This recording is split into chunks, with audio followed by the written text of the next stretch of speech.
Hello, everyone, and welcome back to Bhakti Fundamentals.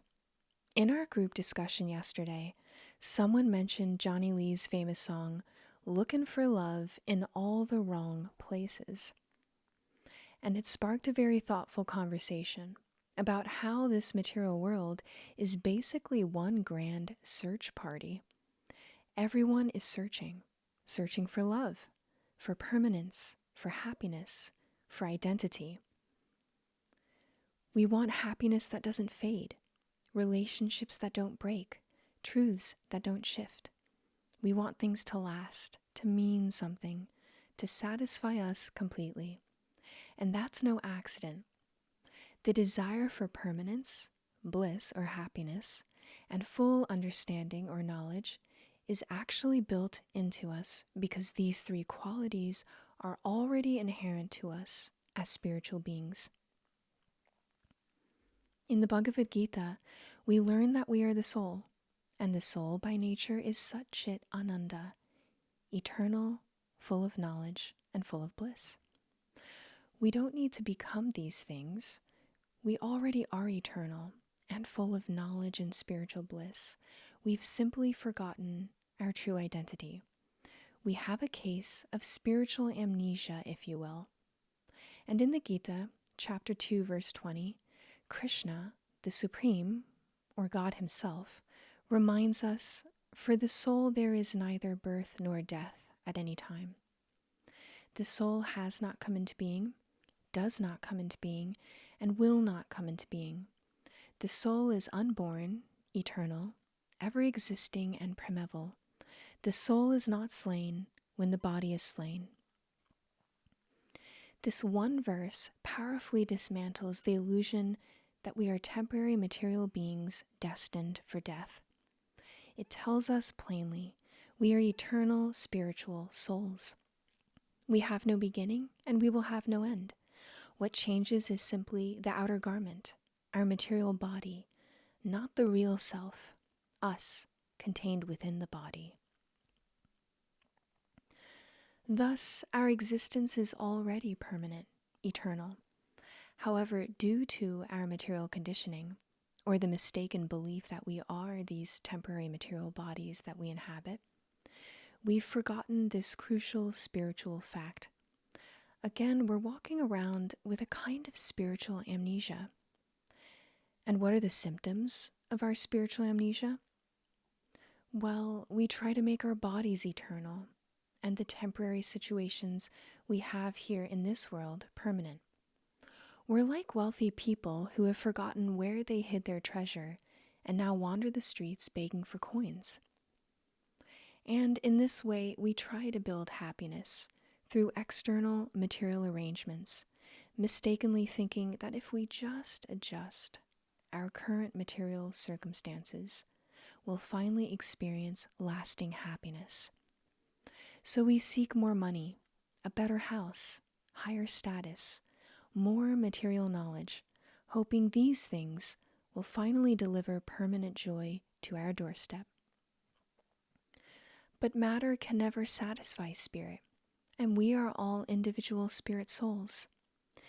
In the Gita, Kṛṣṇa explains that matter is his inferior energy, apara prakriti, while we, the individual spirit souls, belong to his superior spiritual energy, para prakriti. Because of this, material things can never fully satisfy us. Even the best material situation in this world is still temporary.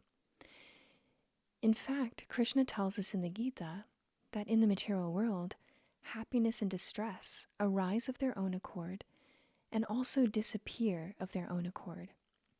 In chapter 2, Kṛṣṇa states, the non-permanent appearance of happiness and distress, and their disappearance in due course, are like the appearance and disappearance of winter and summer seasons.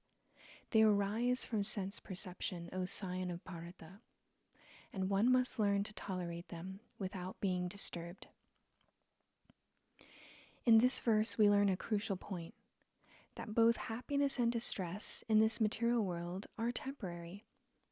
Just like weather patterns, we don't invite them, Rather, they appear and also disappear on their own. Yet we often live our whole lives around trying to cling to material happiness and run from material distress. This effort exhausts us, and it doesn't work. Why? Because we're trying to build permanence in a realm defined by impermanence. In the Gita, Kṛṣṇa describes this material world to be dukhalayam ashashvatam, a temporary place full of suffering. This means that no matter how much we try to arrange for our comfort or security here, this material world itself is not designed to provide lasting happiness. But the good news is that we ourselves are already permanent because we are eternal spiritual beings. We are not matter, but we do matter. And being eternal and also full of knowledge and bliss, we already possess what we are looking for in this world. So at this point, you may be wondering, what if we could simply just remember who we truly are? Is there a way to break free from our deep spiritual amnesia, this terrible condition that has kept us trapped in the illusion, lifetime after lifetime, that we are our temporary material bodies? What is the cure for this awful forgetfulness that keeps us identifying with the external, while our eternal self remains hidden beneath the layers of our material illusion? Well, not to worry. We've got the cure. And the cure, according to the Supreme himself in the Gita, is the spiritual science of Bhakti Yoga. The spiritual practices of Bhakti Yoga are designed by the Supreme himself to heal our spiritual amnesia and reconnect us with our true identity. And what we find when we take up this ancient and authorized spiritual path is that Bhakti Yoga is not about becoming something new. It's about recovering who we already are, our actual identity, just now forgotten by us. In Bhakti Yoga, through the mercy of our gurus, our spiritual teachers, the sadhus, or the body of realized practitioners, and shastra, or the collection of authoritative scriptures, we are reminded of our true nature as individual spiritual souls, who all have an eternal relationship with the Supreme. And uncovering or discovering our true spiritual identity and the eternal relationship we have with the Supreme is where real spiritual happiness lies, and spiritual happiness is permanent. The potent spiritual practices of Bhakti Yoga help us remember our true spiritual identity by keeping consciousness of the Supreme at the forefront of our lives. Chanting the Hare Kṛṣṇa Maha Mantra, regularly reading sacred texts like the Bhagavad Gita, and associating with others on the path of devotional service, Bhakti Yoga, all of these practices gradually clear away our spiritual amnesia, and they awaken our dormant awareness of who we really are, eternal souls who all have an individual and eternal loving relationship with the Supreme. Importantly, Kṛṣṇa has already outlined the path to our spiritual remembrance in the Gita. He has given us the cure himself. Everything is there in the Gita. And therefore, we don't need to speculate on spiritual truths. We don't need to invent an identity for ourselves. We don't need to chase happiness through temporary material things. Our core spiritual identity never changes, even through our long sojourn, our many lifetimes in this material world. And the science of the soul is already available in the Gita, explained by the Supreme himself. We simply need to hear it and then subsequently act on it. In the Gita, and through the practices of Bhakti Yoga, Kṛṣṇa mercifully gives us all the spiritual knowledge we need to end our restless material searching. And this is because he wants us to act on our eternal relationship with Him. He wants us to cast off our spiritual amnesia once and for all and remember our eternal blissful relationship with Him. Thus, He gives us the means to reach Him. As George Harrison insightfully wrote in his Forward to Kṛṣṇa book, everyone is looking for Kṛṣṇa. Some don't realize that they are, but they are. And this is in fact the core truth revealed in the Gita. It's an open secret. The grand search party of the material world is at its heart a search for Kṛṣṇa, the Supreme. Because in relationship with Him, we find perfect happiness, complete knowledge, and the very source of our eternal existence. Our core identity as spirit souls is inextricably linked to Kṛṣṇa, who is our origin and the source of all that exists.